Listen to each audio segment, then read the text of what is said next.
Hi, எல்லாருக்கும் இனிய காலை வணக்கம். ஆடி 2ஆம் வெள்ளிக்கிழமை அம்மனுக்கு நெய்வேத்தியமாக சக்கரை பொங்கல் வச்சு நல்லபடியாக பூஜை முடிச்சாச்சு.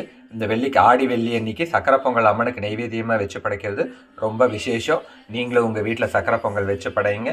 நீங்கள் கேட்ட வரங்களை அம்மன் அள்ளி தருவாங்க. சகல சௌபாகியங்களும் நம்ம வீட்டுக்கு வந்து சேரும். ஆடி வெள்ளியில் வழிபாடு செஞ்சாங்கிறது ஐதீகம். அதனால் மறக்காமல் அன்னைக்கு ஆடி வெள்ளிக்கு எல்லாரும் பூஜை பண்ணுங்கள், வீட்டில் விளக்கேற்றி சாமி கும்பிடுங்க, நெய்வேத்தியமாக சக்கரை பொங்கல் பண்ணுங்க. இன்றைக்கி லஞ்ச் பாக்ஸுக்கு என்ன பேக் பண்ணியிருக்காங்க அம்மா அப்படிங்கிறத பார்க்கலாம் வாங்க. அம்மா, என்ன பண்ணிட்டீங்களா? பேக் பண்ணியாச்சு எல்லாம்? ஆமாம்மா, வாமா. எல்லோருக்கும் இனிய காலை வணக்கம். இன்றைய பொழுது எல்லாருக்கும் நல்லதாக இருக்கணும் கடவுள்கிட்ட பிரார்த்தனை பண்ணிக்கிறீங்க. இன்றைக்கி என்ன பண்ணியிருக்கேன்னா, காலையில் சாப்பிட தயிர் சாதம். ஓகே, தயிர் சாதம் பண்ணியிருக்கேன். அது ஊறுகாய் வைப்பேன்.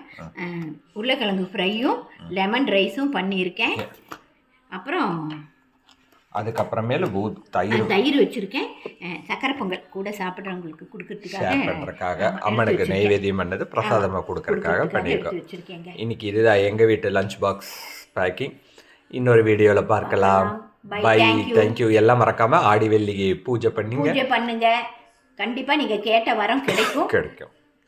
எல்லாம் நல்லதும் நடக்கும். ஆமாம். ஓகே, இன்னொரு வீடியோவில் பார்க்கலாம். Bye, thank you.